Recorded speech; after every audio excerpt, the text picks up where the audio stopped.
Hi guys, Berry Babe here, checking in. The new monitor arrived yesterday, so I'm wearing it, and I won't tuck it in my bra this time, although it kind of hangs around inside my clothes and looks weird, feels weird, and I'm not real pleased about this showing, but what the hell. Anyway, since I had the monitor yesterday, they've added 3 days to my trial wearing period. I guess I had to get permission from the company in order to extend that because they're going to be looking for their equipment back. They sent a whole new package, new phone, new everything, and so now I have 2 of them to send back, or they're going to charge me an arm and a leg. So what? I got a call. We played phone tag for a couple days from my regular doctor. No, regular doctor's assistant, not a PA, but just her assistant.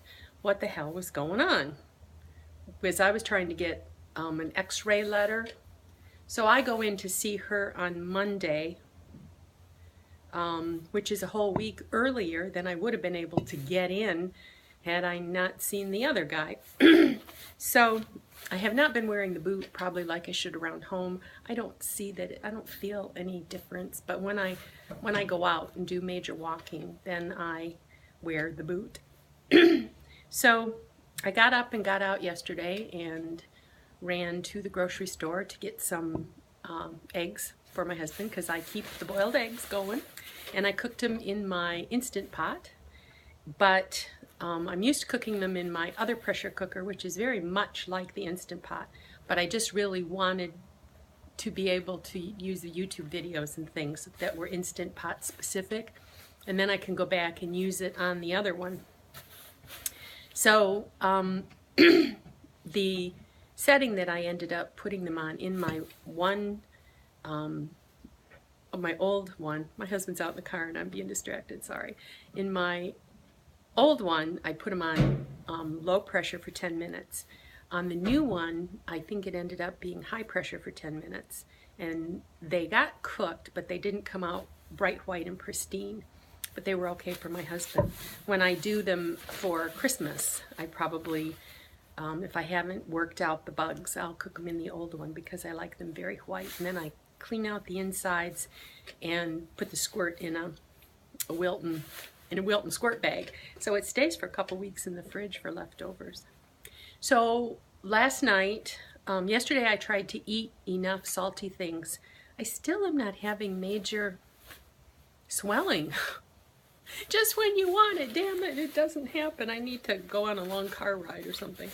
But I took 2 pills, 2 water pills, trying to induce the dizziness, and I had bad toe ankle cramps. Like my foot just curls and it gets me out of bed. I have to literally get out of bed and put it on the ground to straighten the toes and my ankle back up. So I ended up putting, on the one I put some arnica cream on it, and I took a Valium and I went back to bed. The other one ended up cramping, and maybe that was when I took the Valium, I don't know. But I was okay for the rest of the night, but I've not had any dizziness. So I called the heart doctor and asked whether I should change my appointment, because I see him a week from today, and my 21 days was over Monday. So they will finalize a report for him on Monday. So if I don't have an episode before Monday, I can continue to wear the monitor till I see him, and they could print out a paper strip if they have to. So I just hope, I'm hoping that I have one, and so I can get on with P2. And I do HCG in the morning only. I thought maybe I'd be back on track today. I don't think so. I was with the water pill, I was 150 something this morning. So I'm still kind of holding my own. Once the fluid does fill back up, I get up to like 153. So I still am in the ballpark where I can drop back down. You know, I'm looking for that January 7th date with my surgeon, I got to be back at exactly 142. But other than that, not much going on. My husband's continuing to do well. I didn't think to ask him to weigh today. I'm going to try to get him to weigh Saturday mornings because he started on a Saturday. So that would be once a week, then I'd have a report. But my daughter has just really noticed and now is interested in doing HCG. My sister hasn't seen him, but she's been interested in HCG, but she doesn't want to deal with the syringes, even for the sublingual, because she knows her family will give her a hard time. So I tried to get her some pellets from HCG bottle, but they didn't have any, and I didn't know if they were going to get any.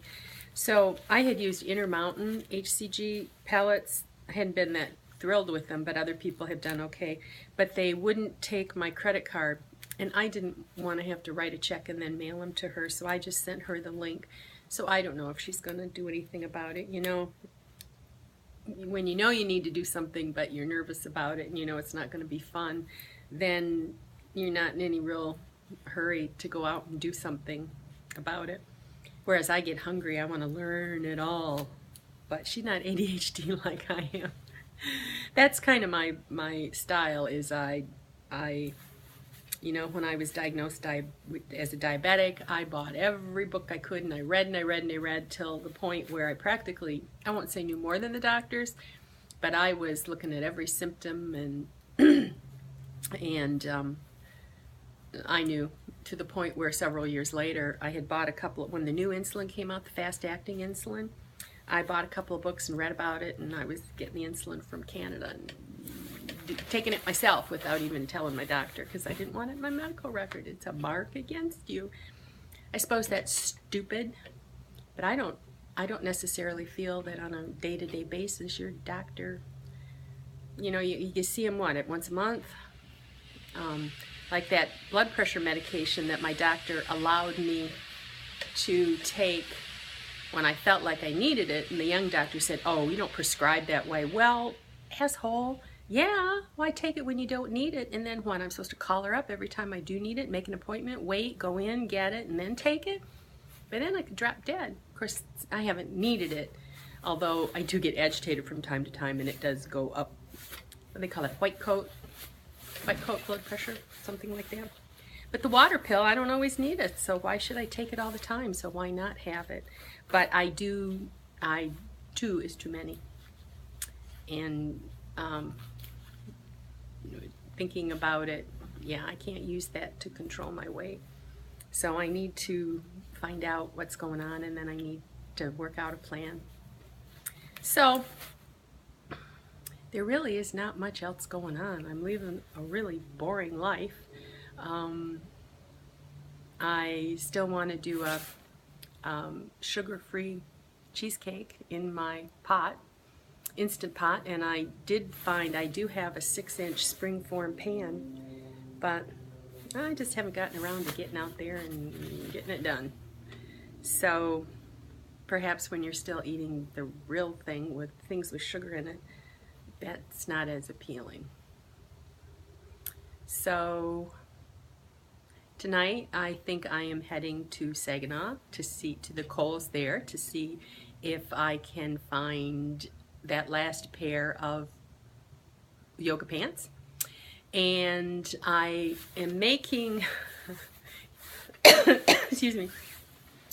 And I use a lot of times the sewing now that I do so much HCG boutiquing to do little things to meet a need. Like after my first surgery, that was before they had those little drain bulbs, and that was before they were putting loops on them. Now you put loops on them and you can pin them to things, but I had taken an elastic and I made gingham, because I had gingham leftover material, gingham little pockets that I hung on this belt. And I had 4 drains after my first tummy tuck. So the doctor comes in and he opens up the gown, and I'm sitting there with this blue, I have 4 blue denim pockets going across my stomach. And he just kind of looked, I said, "Oh, those are my drains." So I had to pull them out, you know, so he could check them. So he's kind of gotten used to you know, after a surgery, I open up the gown and there's the drain. But now I just put an elastic around my waist. And when I have some that I bought many, many years ago, they're leather, very thin leather wallets that zip, and they have a loop on the top, and you put them on your belt and you stick them down your pants. And I use those when I traveled in Guatemala, and I have gotten them out from time to time. It only really works if you're wearing a top and a skirt. It doesn't really work for a dress. In Guatemala, I also wore one around my neck that went down my shirt. And so I have in my yoga pants, there are no pockets.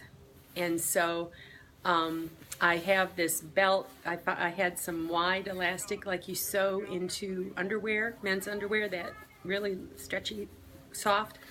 And I had a two-sided loop-through buckle, so I put, you know, Velcro, looped it through and Velcroed. So now I have this belt that I can go through, and I can adjust it as my waist gets bigger and smaller. I can adjust it. But what I'm going to do is make some wide, shallow pockets that hang on the front of that, so I can put my phone in one, and for now my monitor, because I have to have that with me all the time. It's a telephone that goes to the monitor. And then after that, I'll make it wide enough so I can tuck a skinny wallet in there, so when I travel I can keep the majority of my cash and my extra credit cards and things like that in there. And it'll just, you know, I can move them around the back, or I can move them in the front, or whatever. And I thought that'd be a good thing to have when I go to DC, but I need it for now just for thumping around the house. So I was thinking about using white denim, and I don't have any white denim pants.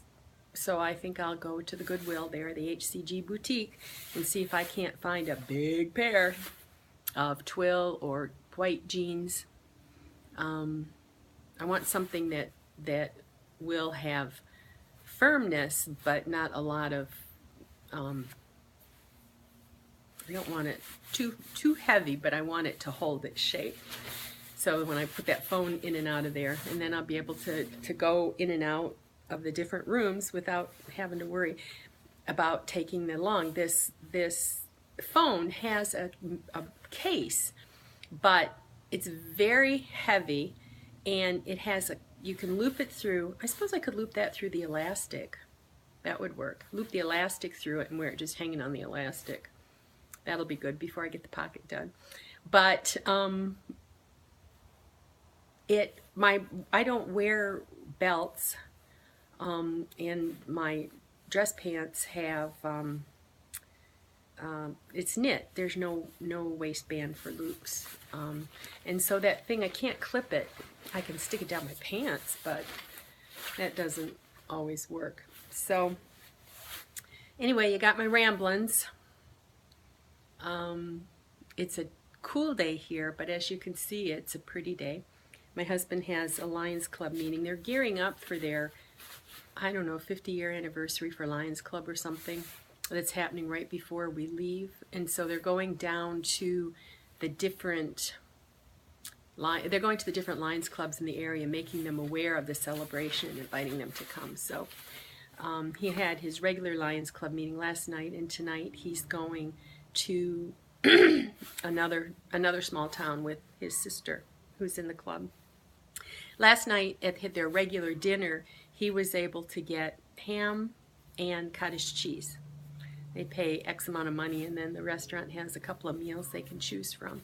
And one of the offerings was ham. And he came home and he said, I didn't know if ham was okay. I said, honey, you are doing so well. Don't worry about it.